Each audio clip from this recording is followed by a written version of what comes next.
What's up, gamers? DreamcastGuy here, and today we're talking about Xbox versus PlayStation, but because a new leak has just come out that at this point, Microsoft is entirely giving up on exclusives. Now, if you love Xbox because of Game Pass, it's like a cheap way to play stuff, you're probably fine. But at this point, if you own an Xbox console specifically because you want cool games that nobody else has access to, well, you're probably not going to enjoy this video. So let's break down which games are being ported and why it is that suddenly we're watching Xbox just completely collapse so suddenly.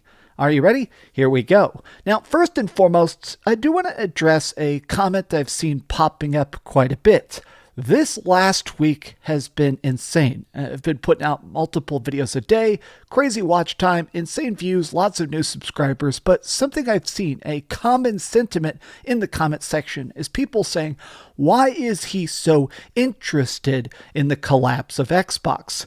And I must admit that it is a morbid fascination. I have had an Xbox forever, but it's more than that. It is the fact that, to be honest, it is wild that 1 year ago, Xbox fanboys were claiming that Xbox won when the Activision Blizzard deal got closed. And so now, theoretically, they could have had like an exclusive Call of Duty or something like that, or World of Warcraft going to Game Pass. I literally saw Xbox fanboys partying. I saw Xbox fanboys claiming that the console wars were over and that Sony was going to be permanently destroyed or that Nintendo would get bought next. Like, truly insane stuff. Now, most of these people definitely weren't serious, but there were Xbox YouTubers putting on suits and stuff to celebrate how Activision Blizzard was the dawn of the age of Xbox.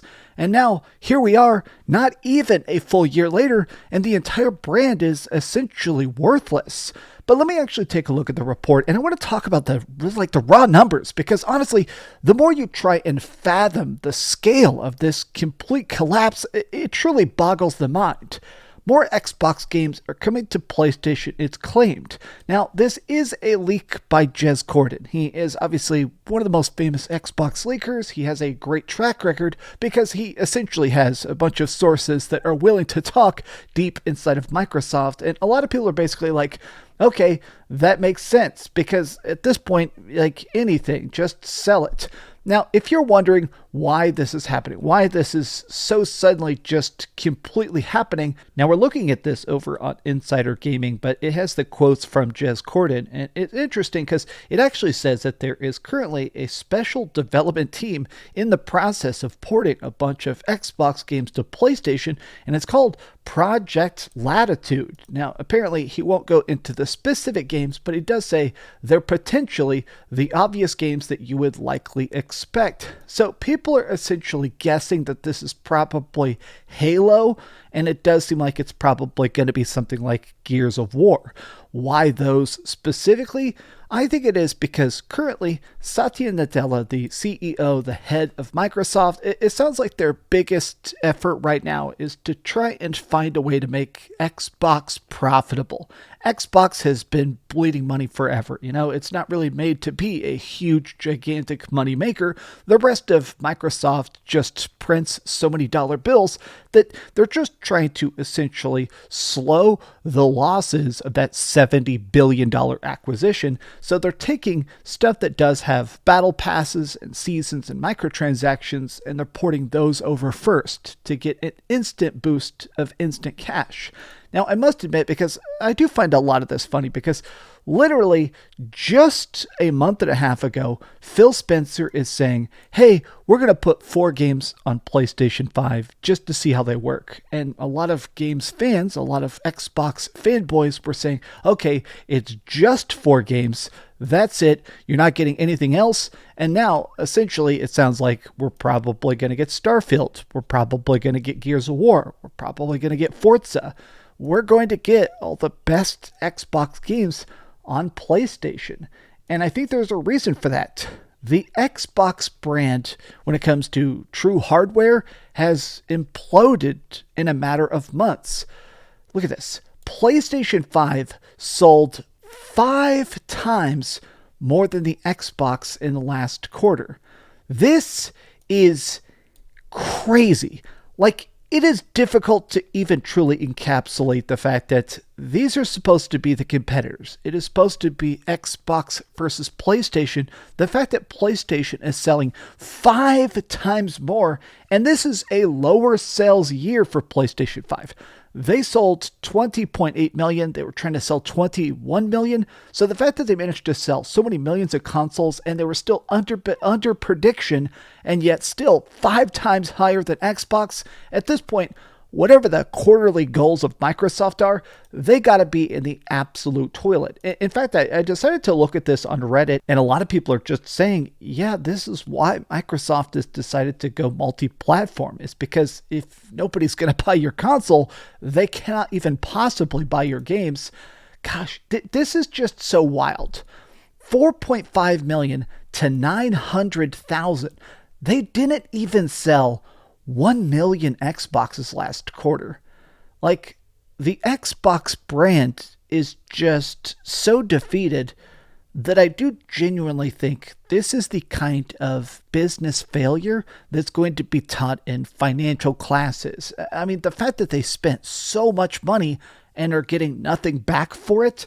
When it comes to Nintendo, when it comes to Sony, when it comes to indie developers, a lot of times it's this cyclical nature of, okay, let's make a game, let's sell it, we get profit. We spend that profit to make even bigger games and sell even more copies of games. So there's this continual growth where naturally the best stuff is rewarding more good games.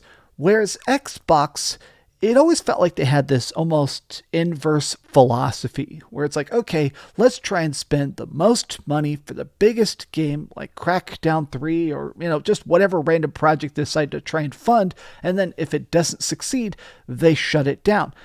I will never get over the fact that Tango being closed, Arcane being closed. Like, why buy Bethesda if you can't afford to have Bethesda? Sorry, I know I'm going back to old videos at that point, but it is interesting to me that these initial experimental tests of putting Xbox games on PlayStation is immediately making them some of the most profit that Xbox has seen in many, many years. Currently, one of the top selling games on PS5 is Sea of Thieves. Even I bought it, to be honest with you, and I have seen a lot of people talking about the fact that it is interesting that a lot of these Xbox games are being reviewed better on the PlayStation 5. And I think it's because obviously the point here is the fact that this game has had years and years of updates and patches and tweaks and balancing to make it a better project than what originally launched back on the original Xbox One. So you are getting the perfectly polished product to now enjoy. And so because of it, I think we're going to keep seeing that. We're going to see the best version of Halo Infinite now coming to the PlayStation 5. We're going to see the best version of Forza playable on the PlayStation 5. You're getting the best version of everything, not on its original console. If you've been looking at any of the side-by-side comparisons, I've been making videos talking about it, Xbox games are actually running, playing, and selling better, not on Xbox. And I think it's just the end of Microsoft. I think the idea of Microsoft even trying to play in the gaming industry, it's come to an end. And I do think in the long run, this is going to have some very disastrous consequences. Like a couple years ago, I made a video that at the time was just completely ignored, where I essentially said, the game passification of games media is going to cause a total collapse. I essentially said that within the decade, trying to cram everything into subscription services is going to completely crush the industry. Game dev pay is going to go down, firings will go up, profitability will pretty much become the narrowest of margins. It'll become this sloppy slush of trying to make the cheapest games in the shortest amount of time so you can keep your Game Pass or Netflixification style system up to date and keep people happy.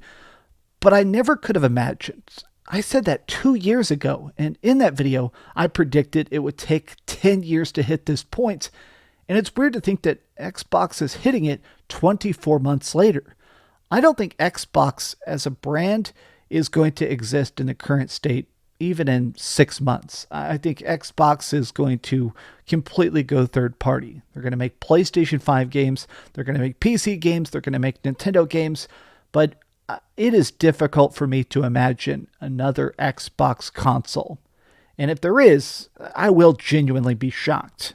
But what do you guys think? How do you feel about the current state of Xbox? And how do you feel about the future of Xbox?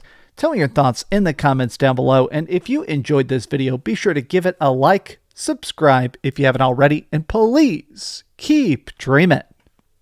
Thanks so much for watching that video. If you want to see something else, you can always click this link to see what I put up last, or, subscribe and see what's coming up next. Also, I promise that whatever I do, it'll try not to suck.